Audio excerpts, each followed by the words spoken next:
Antes da gente entrar nos detalhes da nossa conversa, do nosso bate-papo, eu gostaria de ler com você um trecho de um evento em que Absalão começa a investir contra o seu pai Davi com a intenção de usurpar o seu trono.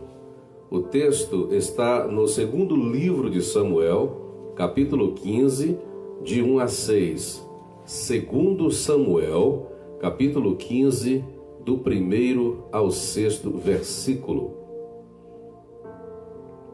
Está escrito assim: E aconteceu, depois disto, que Absalão fez aparelhar carros e cavalos e 50 homens que corressem diante dele. Também Absalão se levantou pela manhã e parava a um lado do caminho da porta. E sucedia que a todo o homem que tinha alguma demanda para vir ao rei a juízo, o chamava Absalão a si e lhe dizia: de que cidade és tu? E dizendo ele: de uma das tribos de Israel é teu servo. Então Absalão lhe dizia: olha, os teus negócios são bons e retos, porém não tens quem te ouça da parte do rei. Dizia mais Absalão: ah, quem me dera ser juiz na terra, para que viesse a mim todo homem que tivesse demanda ou questão, para que eu lhe fizesse justiça. Sucedia também que quando alguém se chegava a ele para se inclinar diante dele, ele estendia a sua mão e pegava dele e o beijava. E desta maneira fazia Absalão a todo Israel que vinha ao rei para juízo. Assim furtava Absalão o coração dos homens de Israel. Vamos fazer uma oração. Senhor, nós te agradecemos pelo privilégio de estarmos diante da tua palavra e de poder refletir a respeito da nossa própria vida, tendo como base os teus princípios, os teus ensinamentos.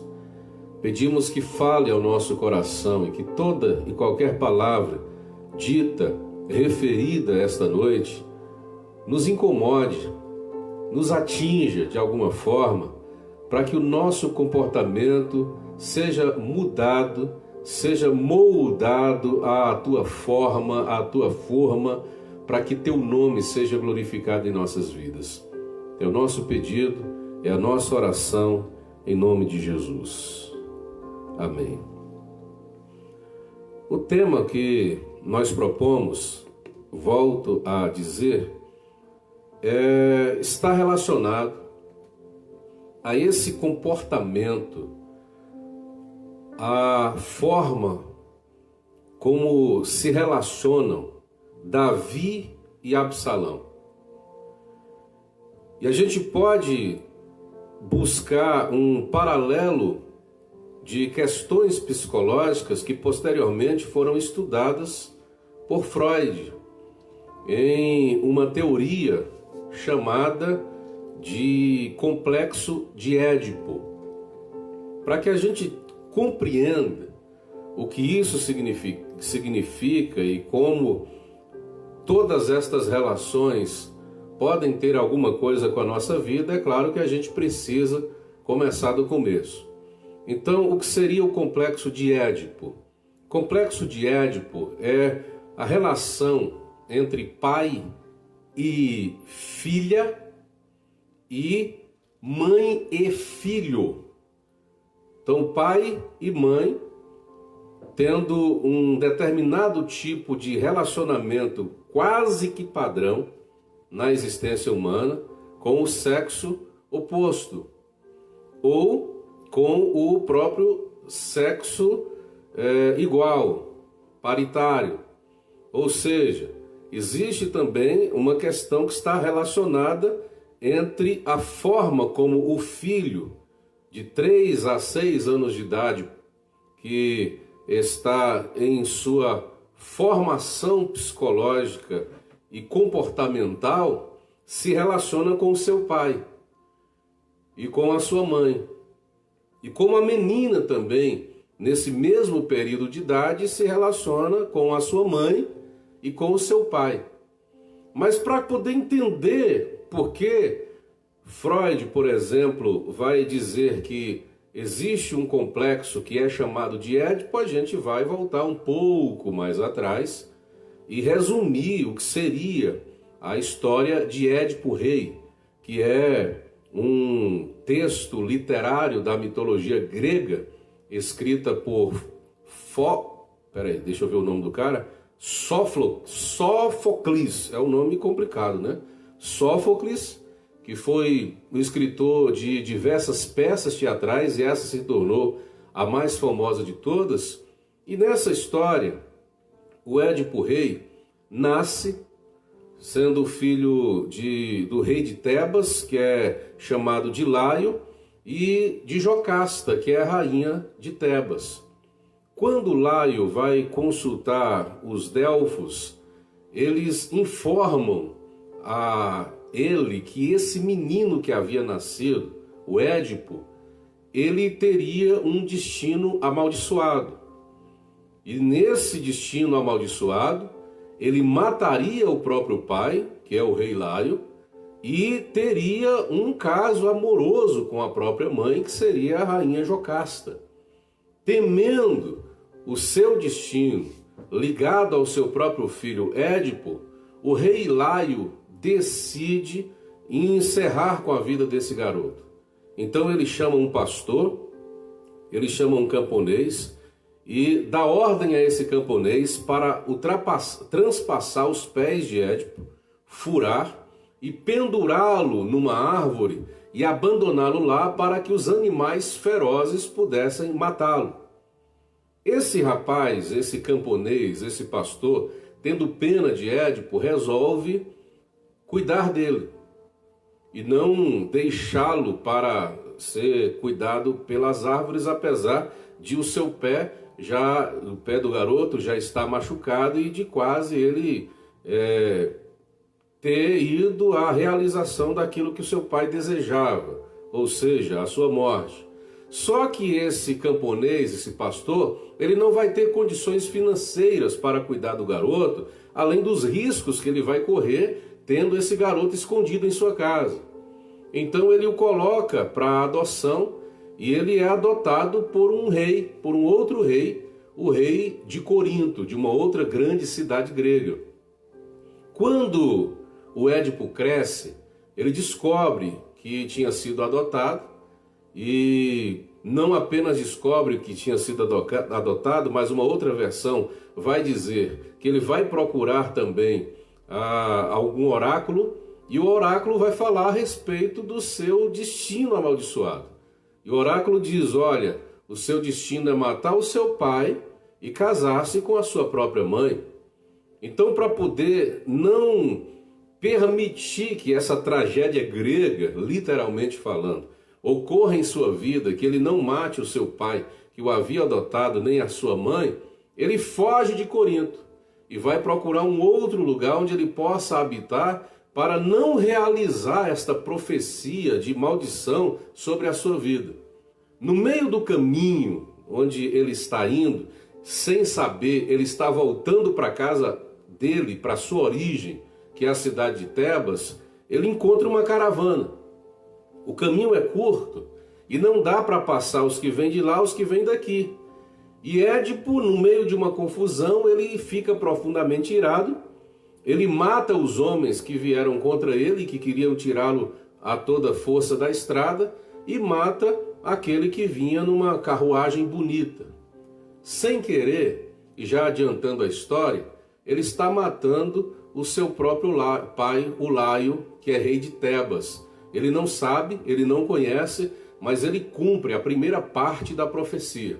Ele vai para mais adiante. Quando ele chega na porta de Tebas, na grande cidade, ele tinha que enfrentar um grande desafio.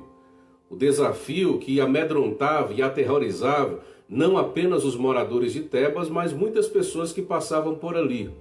Havia uma esfinge que tinha um enigma que deveria ser decifrado, e todo aquele que não decifrasse os seus enigmas era devorado.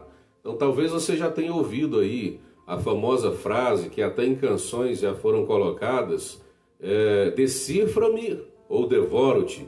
Era a frase que a esfinge dizia aos caminhantes, aos viajantes, aos transeuntes que passavam ali pela cidade de Tebas e que tinham que enfrentar o desafio de decifrar o enigma. E o enigma que foi apresentado ao Édipo foi o seguinte: qual é o ser que pela manhã tem 4 pés, ao meio-dia tem 2, e à noite, no final da tarde para a noite, tem 3 pés? E Édipo decifrou esse dificílimo enigma da esfinge quando declarou que era o homem. E quando era criança andava de 4, né? Então seria com 4 pés. Ao meio-dia, quando ele estava sobre a sua posição normal e caminhava com 2 pés. E no final da tarde, à noite, quando estava envelhecendo, além dos 2 que ele já tinha, ele utilizava a bengala. Então ele caminhava com 3 pés. Ele decifra o enigma da esfinge, que é um ser que tem corpo de mulher e de leão, e decepcionada a esfinge se lança de um precipício e acaba se suicidando. Édipo entra lá em Tebas como um grande herói, e por ter sido um grande herói, os moradores de Tebas dão a ele o privilégio de sentar-se no trono, que antes era daquele que ele não sabia, o seu pai Laio. E ele também se casa com a rainha, que é Jocasta, e quem é a rainha? É a sua mãe, cumprindo-se então a segunda parte da profecia. Mais tarde, quando muitas maldições começam a chegar à cidade de Tebas, muitas pragas, e os oráculos são consultados para poder saber o que está acontecendo, o camponês acaba descobrindo e confessando qual era a questão, que o menino que havia sido dado para ser morto ficou vivo e tinha voltado, matado o pai e casado com a própria mãe. Quando Jocasta descobre o que aconteceu, ela tira a própria vida e Édipo, o rei de Tebas, acaba furando, vazando os seus próprios olhos, e encerra-se assim essa tragédia grega. E é interessante que esse texto foi escrito nos anos 400 a.C. e foi um dos maiores sucessos nas apresentações teatrais da Grécia e também de outras partes do mundo que admiravam essa arte. Nos séculos posteriores, dessas peças teatrais que foram escritas assim, essa foi uma das que sobreviveu e que tomou uma proporção muito grande. As pessoas, não apenas dos séculos anteriores, como também dos séculos presentes, como por exemplo o século XIX, aplaudiam essa peça e amavam essa peça, porque de alguma forma elas se identificavam com aquela história. Quando Freud, estando em Veneza, foi assistir essa peça, e ele já fazia alguns tipos de pesquisas científicas, né, relacionadas à sua matéria principal, que é a psicanálise, assistiu a peça, ele ficou profundamente encantado e voltou várias e várias vezes e assistiu a essa peça várias e várias vezes e disse: isso aqui é a retratação do comportamento humano.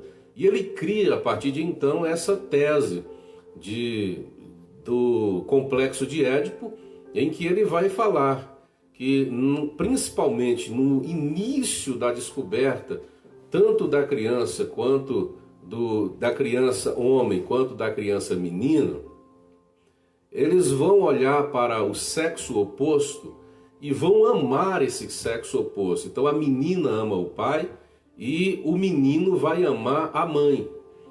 E tem uma aversão do sexo igual. Então o menino tem uma aversão ao pai e a menina tem uma determinada aversão à sua mãe, porque parece que elas ou eles estão disputando aqui a pessoa adulta, que de alguma forma se torna uma paixão, principalmente nessa fase de idade.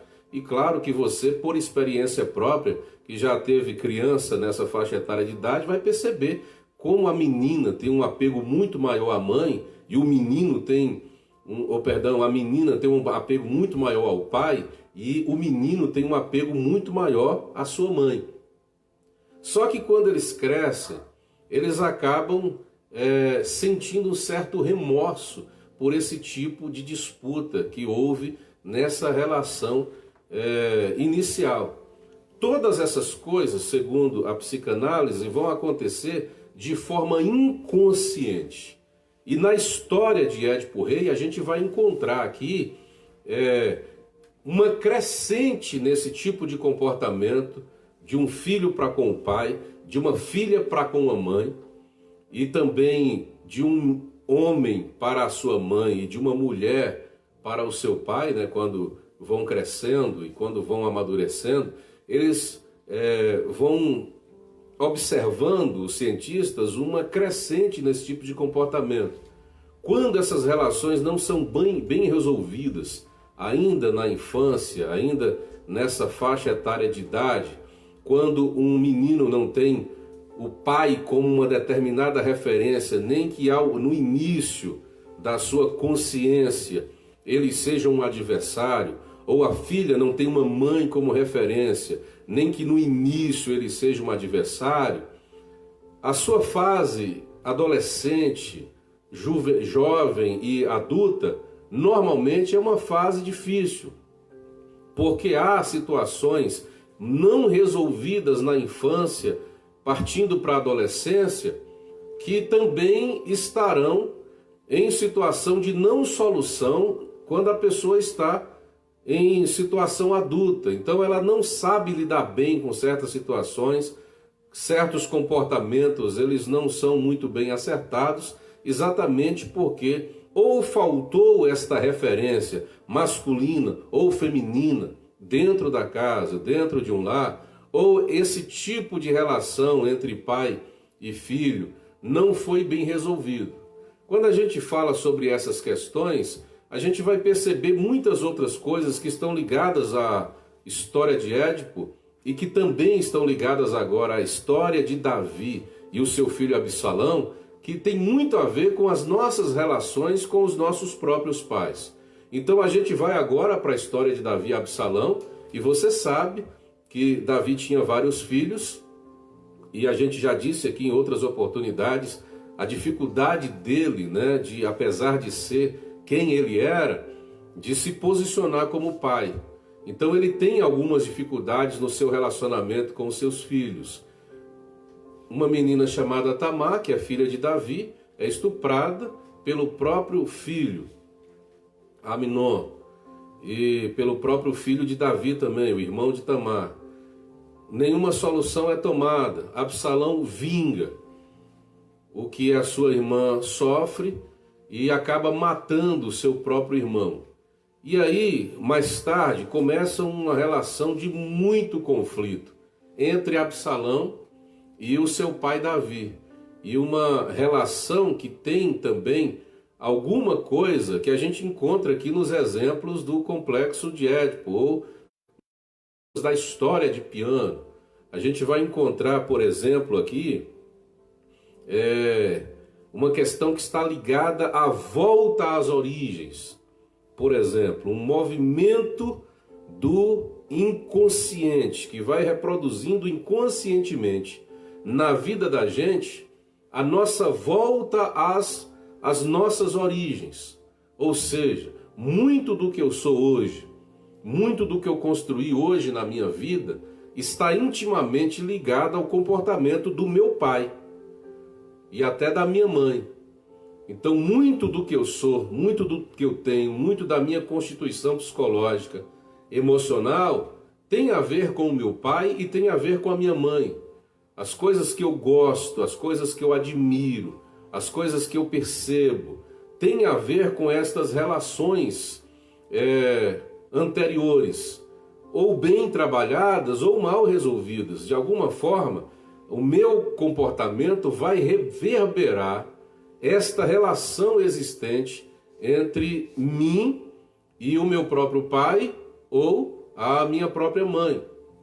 O que a gente encontra em Édipo é que ele volta à sua origem. Inconscientemente ele volta a Tebas. Fugindo do seu destino, ele volta exatamente para o lugar de onde ele começou a sua existência, de onde ele começou a sua vida. Está mais do que provado que a gente sempre volta a essas questões. Quando a gente volta às nossas origens, por exemplo, a gente multiplica na vida da gente, ou reverbera, ou reflete na vida da gente comportamentos que são dos nossos pais. Às vezes comportamentos interessantes, comportamentos bons, mas às vezes também a gente acaba reproduzindo comportamentos que a gente não gosta. Exemplo simples.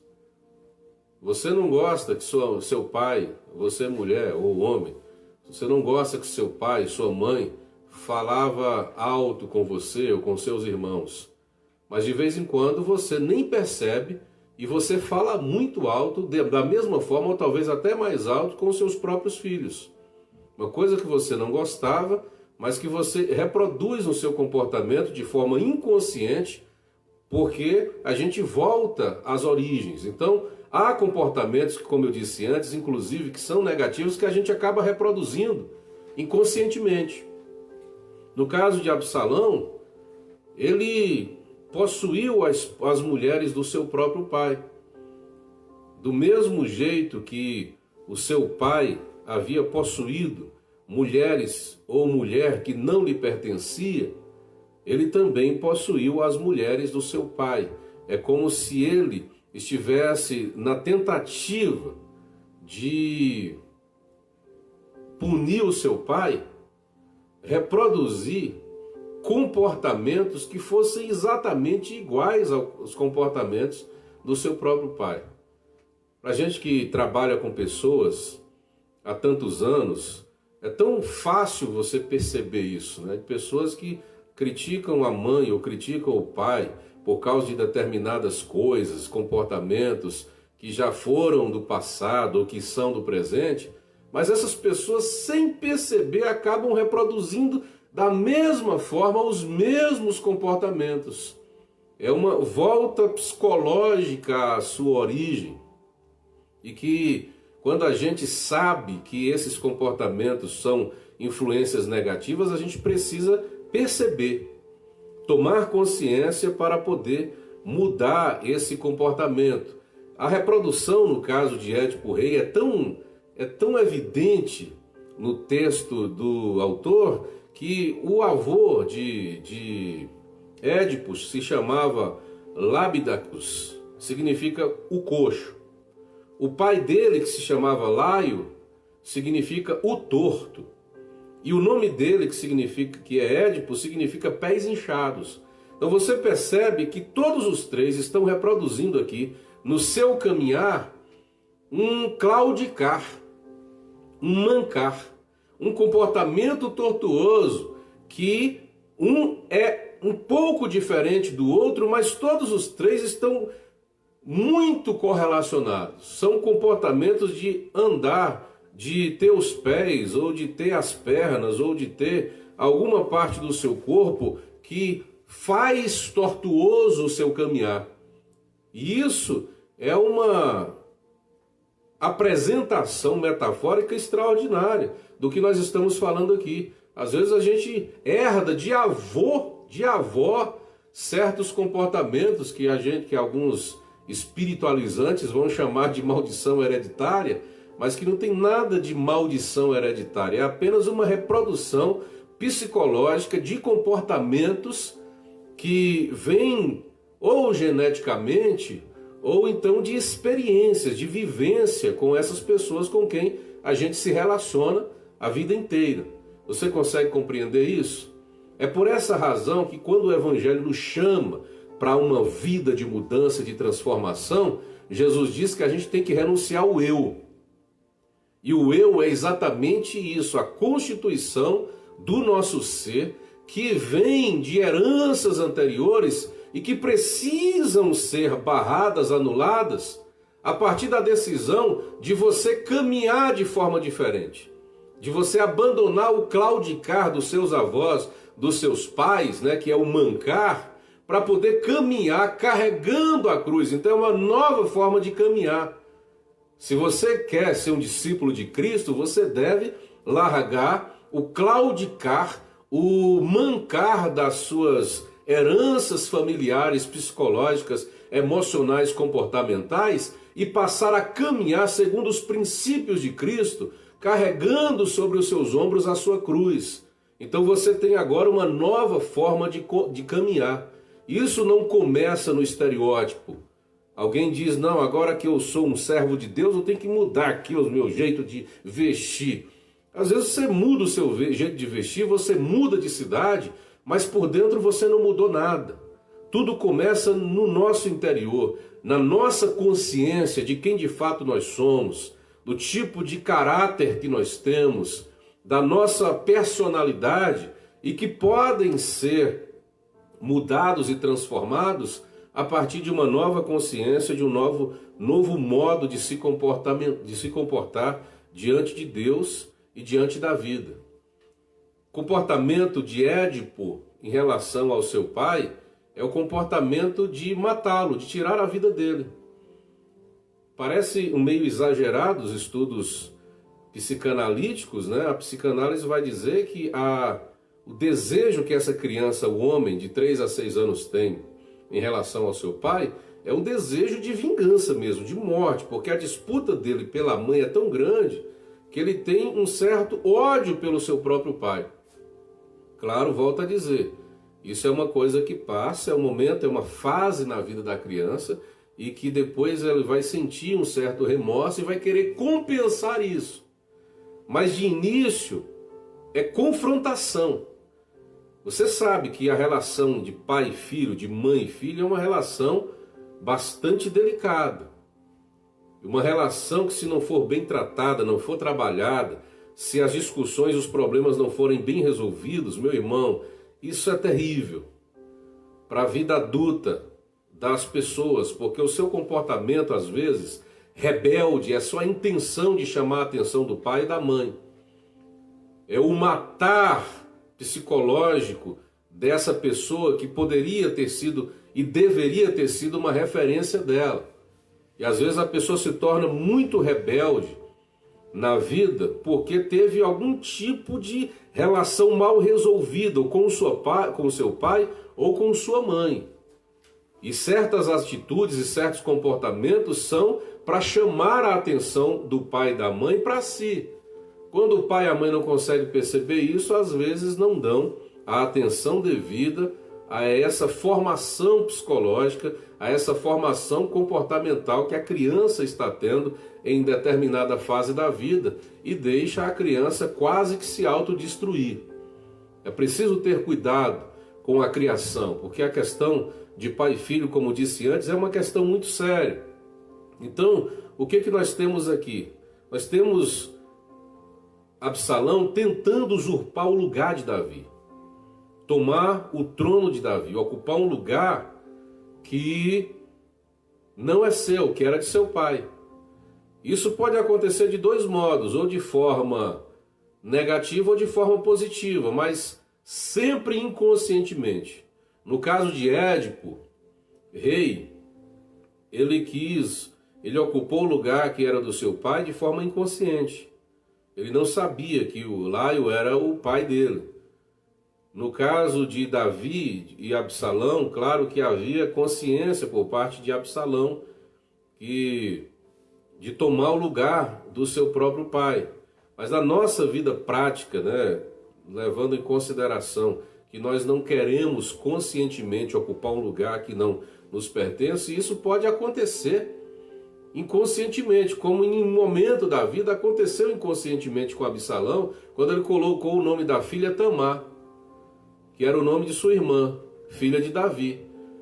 Como Davi não cuidou de Tamar, a filha de Davi, irmã de Absalão, ele disse: vou colocar o nome da minha filha Tamar, e eu, melhor do que meu pai, vou cuidar da minha filha. Ele não cuidou da dele, eu vou cuidar da minha filha. Ele está aqui inconscientemente ocupando o lugar do seu pai, porque é uma disputa que está existindo entre os dois. Eu disse que também pode acontecer de uma outra forma.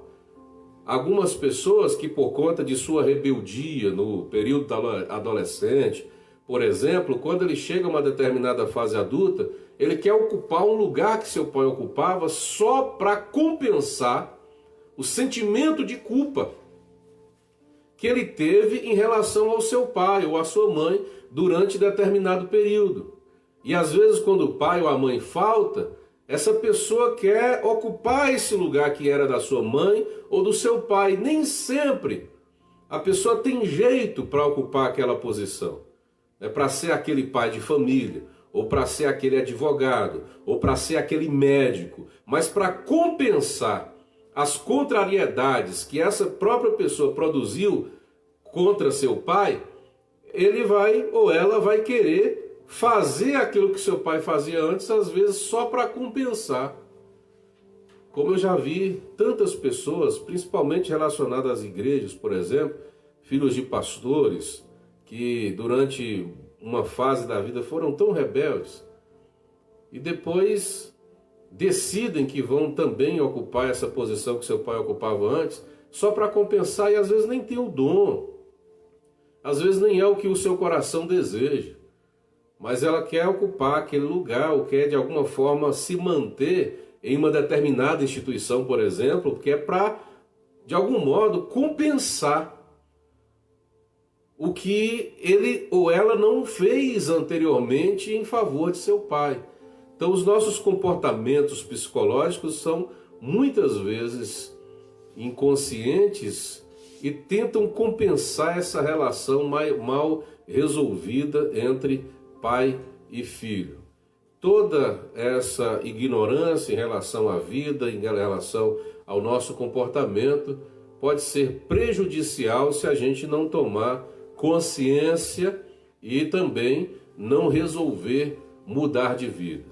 Então, o Evangelho vai nos apresentar e vai nos propor que quando a gente perde a nossa própria vida, a gente a encontra no Senhor. Quando a gente acha a nossa própria vida, a gente perde. Quando Édipo encontrou a própria vida, passando pela esfinge e entrando em Tebas, ele perdeu a vida.